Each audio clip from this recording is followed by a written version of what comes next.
A cópula em felinos é o processo reprodutivo no qual o macho e a fêmea se acasalam para a fecundação. Durante o ciclo estral, a fêmea entra em estro, que é o período fértil, geralmente manifestado por comportamentos como vocalizações intensas, aumento da receptividade sexual e postura característica de lordose. O macho apresenta um comportamento de cortejo, no qual pode ocorrer a mordida no pescoço da fêmea para imobilizá-la, facilitando a cópula. O ato sexual envolve a penetração do pênis, que nos felinos é adaptado com espículas na extremidade. Essas causam uma estimulação mecânica durante a retirada do pênis, o que induz a ovulação. Esse é um fenômeno denominado ovulação induzida. No nosso trabalho, temos um casal de gato persa que vive junto, o macho com 4 anos e a fêmea com 3 anos. A fêmea cicla 2 vezes ao ano.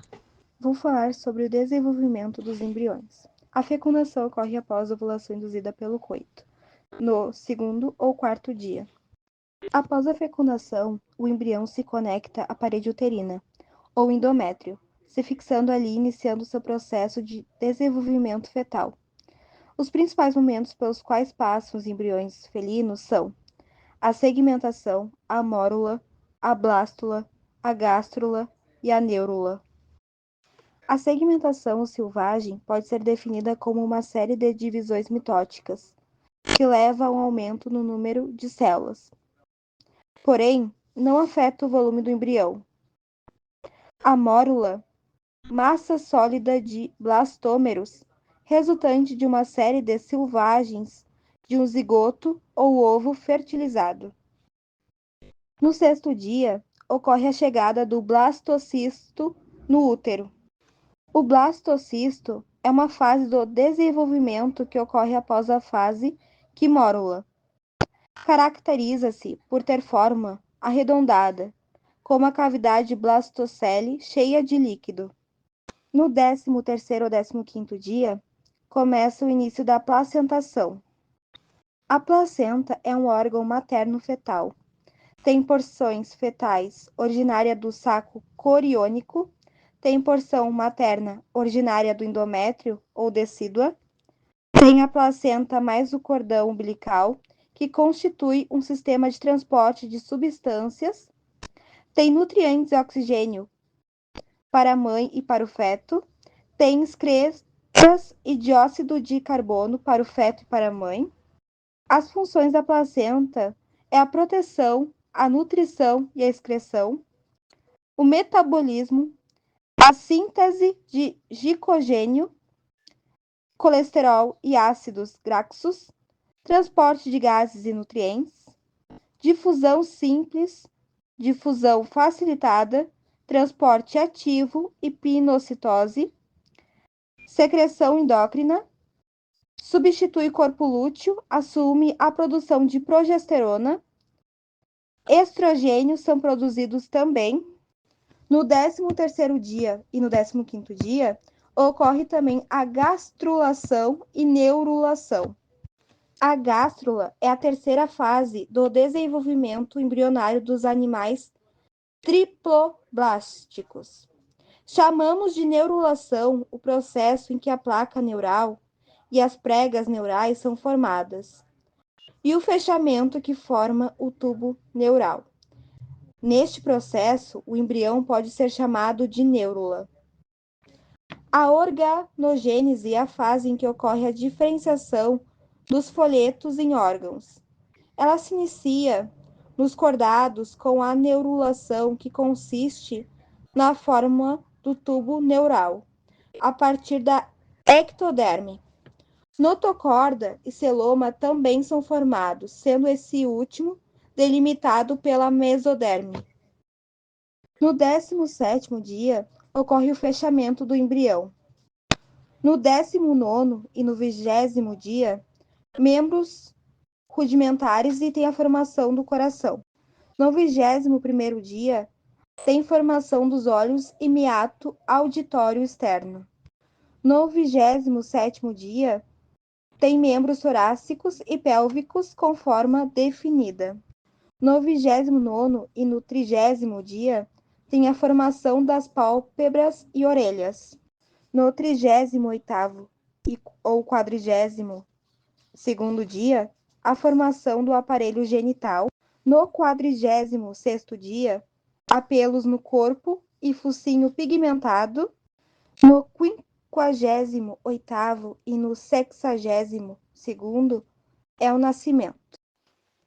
Então, a partir do momento que a gente vê a presença de fetos dentro da mãe, a gente avalia eles individualmente. Para que a gente consiga saber o período de gestação que essa fêmea está, a gente tem uma tabela de referência. Então, nessa tabela de referência, a gente tem os desenvolvimentos dos filhotes e de acordo com isso, a gente consegue saber qual idade que esses filhotes têm, em qual período gestacional esses filhotes estão. Então, nesse exame, a gente avalia a presença de vesícula, a diferenciação de alguns órgãos, desenvolvimento ósseo, se há a presença de dos olhos, a diferenciação das câmaras cardíacas, se conseguimos perceber o peristaltismo intestinal, que é o movimento do intestino. Então, para que a gente consiga ter uma precisão maior desse período de gestação, o ideal seria que esse acompanhamento seja desde o início, para a gente ver o desenvolvimento desses filhotes. Porque a gente avalia também a viabilidade, que seria o movimento fetal, batimentos cardíacos, quantidade de vesículas, se há desenvolvimento do líquido amniótico. No caso, quanto mais novo, mais líquido amniótico tem que ter ali dentro, porque eles precisam de mais proteção. Então, quando essa gestação está mais para o final, há menos presença de líquido amniótico. Por isso que é importante que a gente faça essa avaliação desde o início, para ver se no início já tem bastante líquido amniótico, porque isso é essencial para que os filhotes se desenvolvam bem. E também se há a presença de placenta, se ela está se formando. E essa avaliação ela precisa ser feita no intervalo de 7 a 10 dias. Dependendo do caso, precisa ser num intervalo maior ou num intervalo menor, caso a gente tenha alguma intercorrência ali no desenvolvimento dos filhotes. Primeiramente, no exame de ultrassom, a gente avalia a presença ou não de fetos. No ultrassom, não é avaliada a quantidade de fetos, mas sim é avaliado individualmente cada um. Para a contagem de fetos, o ideal seria fazer um exame de raio-x, que é onde a gente consegue ter uma boa base assertiva dessa quantidade de fetos. Mas no exame de ultrassom, até 30, 35 dias, a gente consegue ter uma boa base.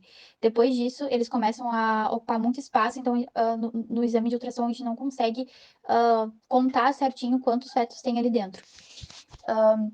Mas enfim, após a gente ver que há presença de fetos, a gente começa a avaliar individualmente cada feto.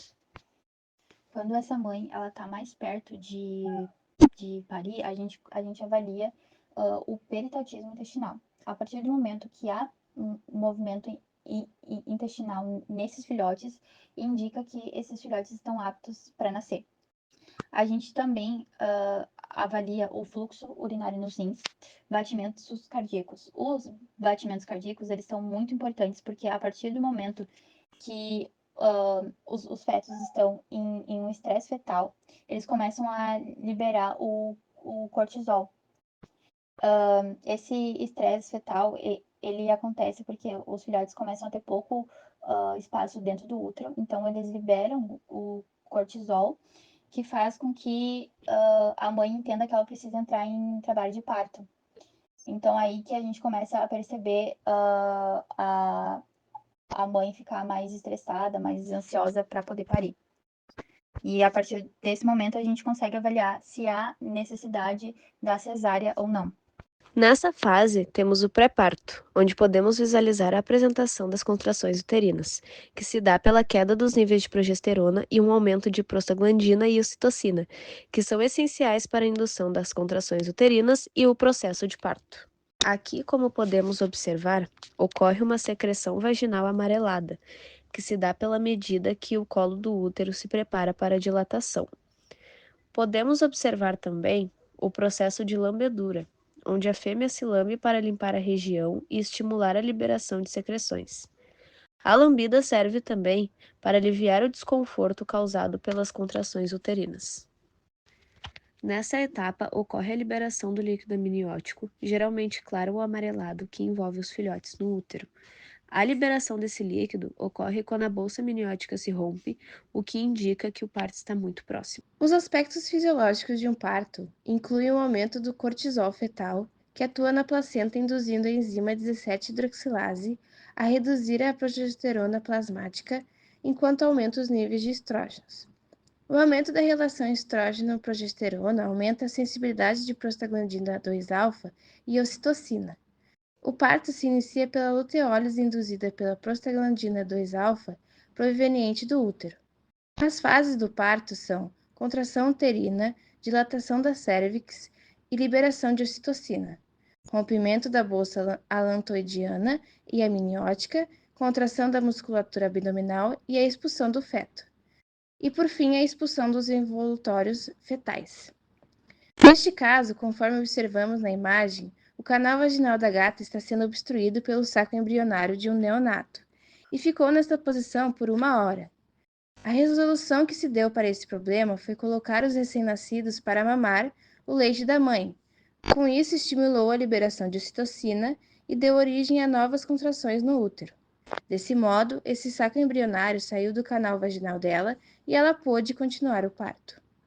Após o nascimento, os filhotes geralmente procuram as maminhas da mãe para se alimentarem.